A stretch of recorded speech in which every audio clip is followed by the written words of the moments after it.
그럼 30년 전에는 수능이 어땠는데요?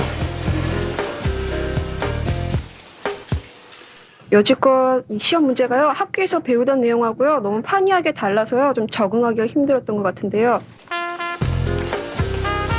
초창기 수능은 어땠는지 문제를 풀어봐야 알 것 같은데요. 그래서 이 사람을 소환했습니다. 선생님 안녕하세요. 네, 박수 한번 해주세요. 대학 수학능력시험 사회탐구 영역 강의로 사교육계의 스타가 됐던 손주은 씨입니다. 옛날에 쓰던 분필하고 분필도 달라. 다음 그림은 전자제품을 생산하는 공장 A의 입지를 나타낸다. 공장 A의 입지에 영향을 미친 요인으로 가장 관계가 적은 것은 1. 공업용수 2. 집적 이익 3. 운송비 4. 노동력 5. 소비지. 공장 옆에 큰 도시가 있다. 그 다음에 공단이 있다. 도로가 잘 발달돼 있다. 그 다음에 항구가 있다. 요걸 가지고 판단하라는 거예요. 이제 여러분들이 잘 생각을 해보면 바닷물은 이 염분이 높아서 공업용수로 쓸 수가 없죠. 그래서 답이 1번이 됩니다. 다음 글은 어느 작물에 대한 설명이다. 이것은 가지과에 속하는 초본식물이다. 원산지는 칠레, 페루 등 남아메리카로. 우리나라에 들어온 경로에 대해서는 북반설과 남반설이 있다. 전래된 정확한 연대는 알 수 없으나 오주 연문장전 선고에는 1824년과 1825년 사이에 들어왔다고 되어 있다. 이 작물에 대한 설명으로 옳지 않은 것은 1. 영서지방 산간에서는 주식작물이기도 하였다. 2. 여름이 서늘한 고랭지대에서는 잘 자라지 못한다. 3. 일본에서 들어온 고구마와 함께 중요한 고황 작물이었다. 4. 유럽에서 옥수수와 함께 18세기 식량혁명에 기여하게 되었다. 5.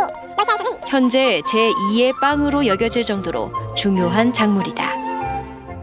수능다운 사고를 딱 하면 이건 되게 쉬운 문제일 수도 있어. 논리적으로 생각하면 1번과 2번은 논리적으로 모순이야. 영서지방 산간. 그러면 강원도에서 대관령을 기준으로 해서 서쪽이 영서지방이잖아. 그런데 여름이 선언한 고냉지대. 여기서 자라지 못한다라는 이야기는 영서지방 고위평탄면 아니다라는 이야기잖아. 이 두 가지는 표현이 논리적으로 모순이지.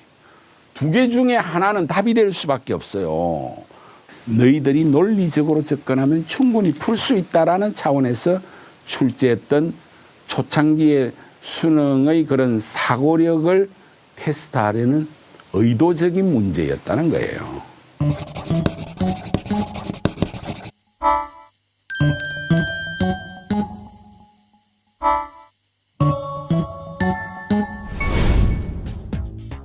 오늘 치러진 제1차 대학 수학 능력 시험은 그동안 봐왔던 실험평가 문제에 비해서 전반적으로 쉬운 것으로 분석되고 있습니다. 너에게 원한 건 너에게 원한 건 어려운 부탁은 아냐. 시간이 남을 정도로야 좀 쉬운 편이었고요. 전반적으로 뭐 어렵다고 할 수는 없고요. 보지 않던 문제가 많이 나와요. 교과서 내용이 기본 원리나 개념을 충분히 이해하고 있는 학생들이면 모두 다 풀 수 있는 그런 바람직한 출제였다고 생각됩니다.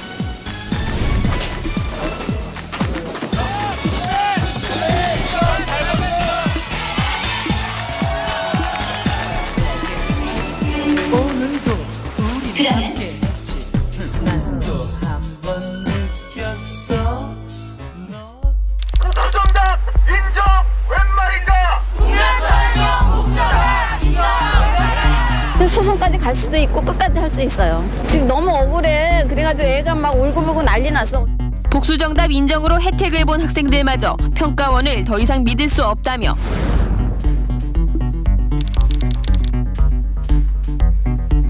잘하는 애보다는 EBS를 더 많이 외운 애들이 더 시험을 잘 치는 것 같아서.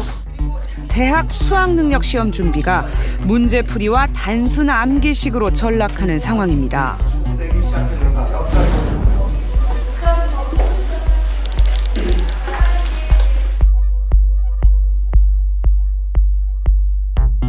안면과 친분 때문에 문항검토를 제대로 못하지 않느냐라는 그런 지적 경우에 좀 받아들이고요.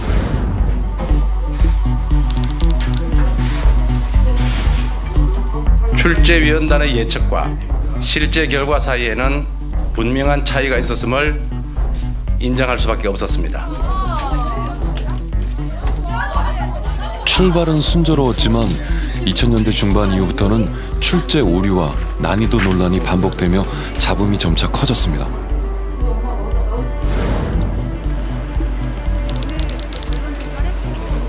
급기야 2022학년도 시험에선 수험생과 한국교육과정평가원이 맞서는 법정 다툼까지 벌어집니다. 이번 판결은 행정소송으로는 이례적으로 짧은 기간 소송 제기. 수능도 봤는데 뭐가 무서워라는 진짜 겁없는 심정이었던 것 같아요. 특정 유전자를 가진 집단에 대한 긴 자료를 주고 이 자료에 대한 보기도 따로 주면서 자료를 근거로 할 때 보기 중에 옳은 게 뭐냐고 묻는 까다로운 문제. 이른바 킬러 문항이었습니다. 문제는 이 문항이 지나치게 복잡해서 수험생 발목만 잡은 게 아니라 출제자와 검토위원 발목까지 잡았던 겁니다. 주어진 조건대로 문제를 풀다 보면 동물들의 수가 마이너스가 되는 말이 안 되는 상황이 벌어집니다.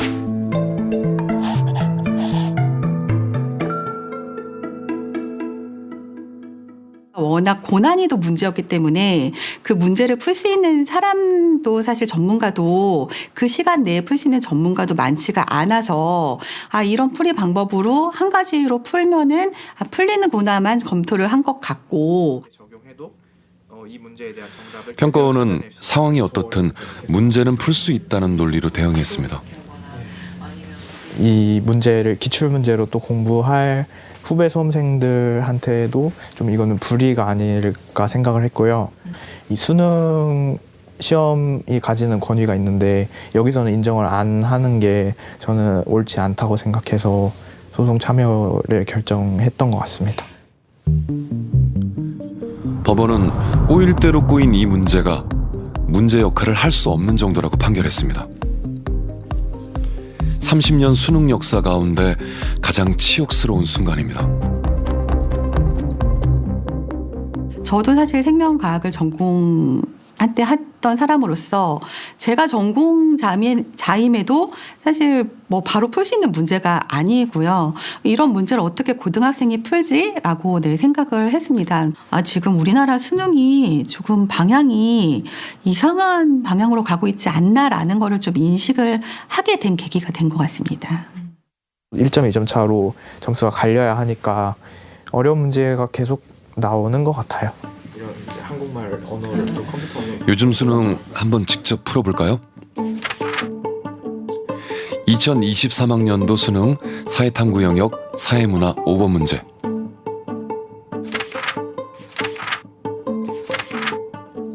가장 짧고 단순한 문제입니다. 잠시 시간을 들여 읽어보시죠.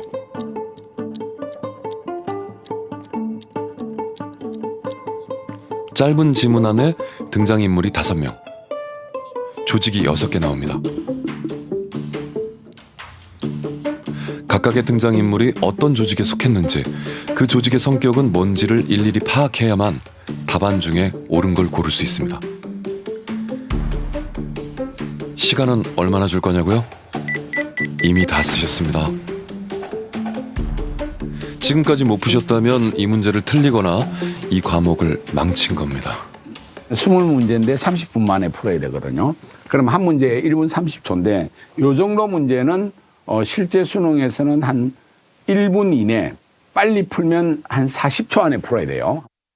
2년 전에 사회문화 20문제를 30분 동안 딱 한번 풀어봤어요. 그러다가 손 놨어요. 솔직히 고백하는 거예요. 30분 동안 15번까지를 못 갔어요. 제가 천하의 손사탐이 지금 문제에 익숙하게 연습이 돼 있지 않으면 절대로 못 풀어요.